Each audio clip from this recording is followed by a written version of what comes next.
What yelling does to kids. Every parent yells sometimes. If you've ever said, I just need them to listen, you're not alone. Parenting is stressful. It's loud, exhausting, emotional, and often overwhelming. And yelling can feel like the fastest way to regain control in a chaotic moment. But today, I want to talk about what yelling actually does to kids. Not from a place of shame, but from a place of understanding and science. Because when we know better, we can do better. Why yelling feels effective. Yelling often gets an immediate response. Kids freeze. They stop what they're doing.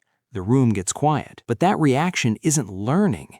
It's fear. When a child is yelled at, their brain doesn't think, I should listen better next time. Instead, their nervous system shifts into survival mode. Their body releases stress hormones like cortisol. Their heart rate increases. Their brain focuses on danger, not understanding. In that state, kids can't reflect, problem solve, or emotionally regulate. Their brain is just trying to stay safe. What happens in the brain? Repeated yelling affects the developing brain. Children's brains are still under construction, especially the areas responsible for emotional regulation, impulse control, and decision-making. When yelling happens often, the brain begins to wire itself for hypervigilance. The child becomes more reactive, more anxious, or more shut down. Over time, this can make it harder for kids to manage emotions, not easier. So the behavior we're trying to correct may actually get worse. Short-term effects. In the short term, yelling can lead to fear and anxiety, emotional shutdown,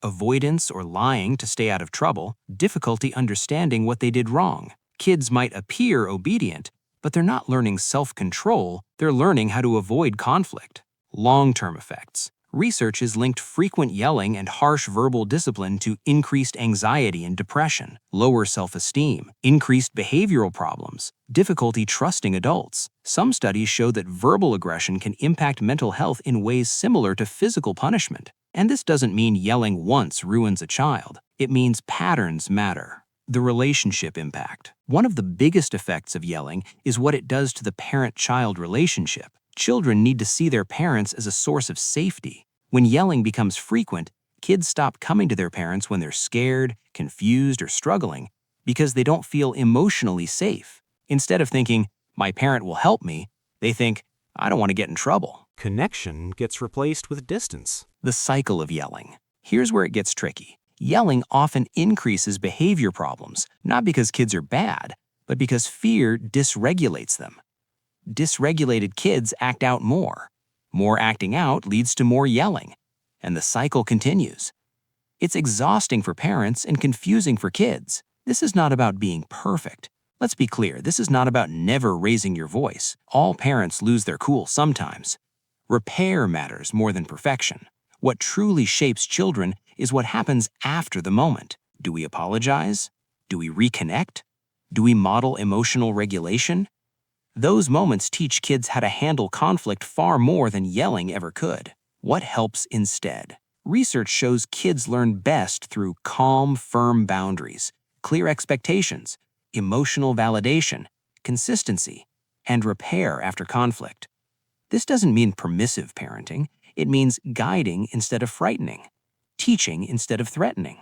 If you're expecting or planning to have kids, this matters even before children are born. Understanding emotional regulation, stress responses, and connection-based discipline before parenthood makes an enormous difference.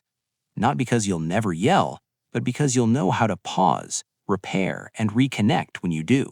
Yelling doesn't make kids bad, but it can make them scared, anxious, or disconnected. Children don't need perfect parents.